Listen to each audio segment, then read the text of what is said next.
मानव पूंजी के स्रोत में सबसे पहले हमें दिख रहा है शिक्षा। ठीक है, शिक्षा जो है, बिना शिक्षा के एक व्यक्ति मानव पूंजी की तरफ नहीं अग्रसर हो सकता है। इसका मतलब ये है कि शिक्षा वो पहली सीढ़ी है जहाँ पे मानव पूंजी बनने की शुरुआत होती है। आपको अगर किसी एक विशेष चीज में ट्रेनिंग लेना है, देखो बच्चा जब छोटा रहता है, जब छोटा सा बच्चा जब उसको समझ में नहीं आया, शुरू किया स्कूल जाना, तो उसका एक सपना होता है कोई ना कोई कि मैं बड़ा होकर डॉक्टर बनूंगा, बड़ा होकर टीचर बनूंगा। तो वो अपने गोल को सेट कर रहा है कि मैं ये बनूंगा। इसका मतलब कि वो मानव पूंजी तो बन ही जाएगा। मानव पूंजी का मतलब क्या है कि आप काम आ सको, आप अर्न कर सको, आप रोजगार दे सको, रोजगार ले सको, आप देश के जो अर्थव्यवस्था है उसमें योगदान कर सको। ठीक है, तो उसने जब गोल सेट किया, तो गोल सेट कर लिया कि मुझे मानव पूंजी बनना, मुझे डॉक्टर बनना है, लेकिन उसका पहली सीढ़ी क्या होगी? शिक्षा। पहले वो पढ़ाई शुरू करेगा, एबीसीडी पढ़ेगा, तब ना ये डॉक्टर ही बन जाएगा। तो ये पहली सीढ़ी क्या है, पहला स्रोत क्या है मानव पूंजी बनने का? शिक्षा। उसके अतिरिक्त क्या है? स्वास्थ्य। उसका स्वास्थ्य ठीक होना चाहिए, उसमें निवेश। स्वास्थ्य में निवेश क्या होता है? बच्चे को बचपन से टीकाकरण हो, प्रॉपर उसको वैक्सीन कराई जाए, उसको खान पान उसका सही हो, वो जब बड़ा होने लगे तो खान पान से रिलेटेड, स्वास्थ्य से रिलेटेड चीज़ें उसको चेकअप कराया जाए, दांत का, आँख का, कान का, ये सारी चीज़ें रूटीन में चलती रहे। तो इसमें निवेश, जैसे कि हम लोग जब वैक्सीन दिलाते हैं किसी बच्चे को, या कोरोना का वैक्सीन हम लोगों ने अपने को लगवाया, तो वो निवेश है। मतलब कि हम खर्च कर रहे हैं इसलिए क्योंकि हमारा जीवन सुरक्षित है, वो निवेश कहलाएगा, जिससे आपको फायदा होता है। कार्य के दौरान प्रशिक्षण, कार्य मैं कर रही हूँ लेकिन उस दौरान हमें प्रशिक्षण की भी जरूरत है।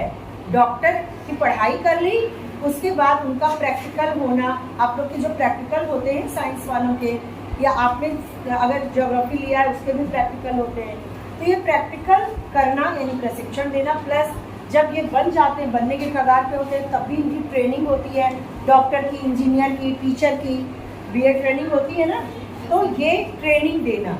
और कार्य के दौरान, जैसे मैं टीचर हूँ, फिर भी अभी 2 दिन के लिए मैं ट्रेनिंग पे गई थी, तो बीच बीच में भी ट्रेनिंग, वर्कशॉप, ये सब कराना ये जरूरी है। प्रबंधन तथा सूचना आदि मानव पूंजी के निर्माण के स्रोत है। प्रबंधन यानी कि कैसा प्रबंध है। अगर प्रबंध, जैसे आपके घर से लेके ऑफिस तक, अगर प्रबंधन यानी कि मैनेजमेंट सही है तो आप मानव पूंजी बनोगे। अगर प्रबंधन सही नहीं है तो मानव पूंजी आप नहीं बन सकोगे।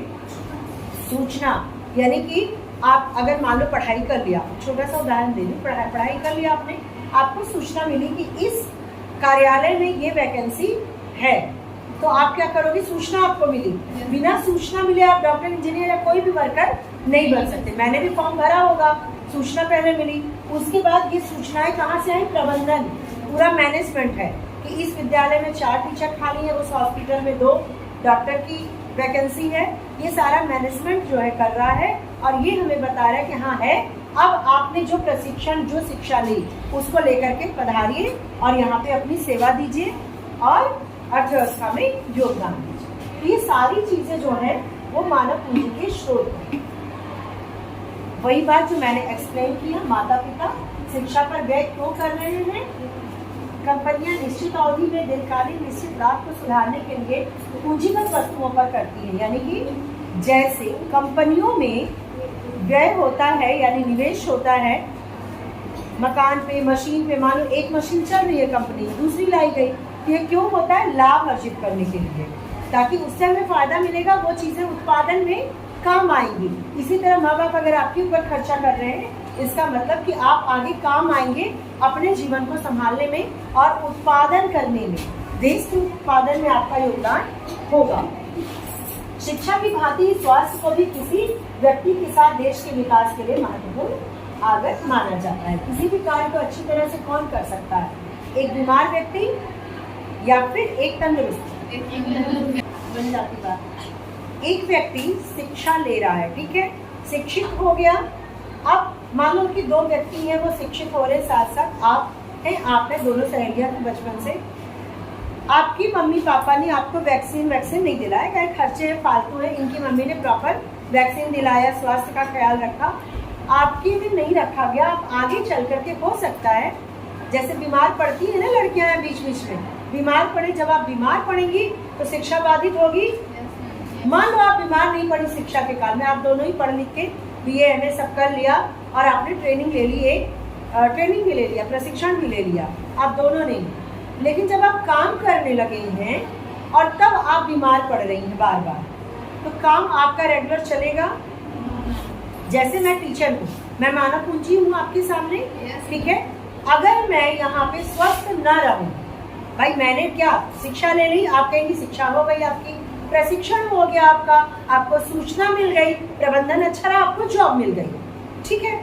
लेकिन अगर स्वास्थ्य मेरा खराब रहा, मैं हफ्ते में 1 दिन आऊँ, बाकी दिन आऊँगी ना, पढ़ाऊँगी ना, तो मुझे शायद मेरी लिखा पढ़ी हो जाए या फिर नौकरी ना रहे मेरे पास, तो मैं मानव पूंजी बनी रहूंगी नहीं।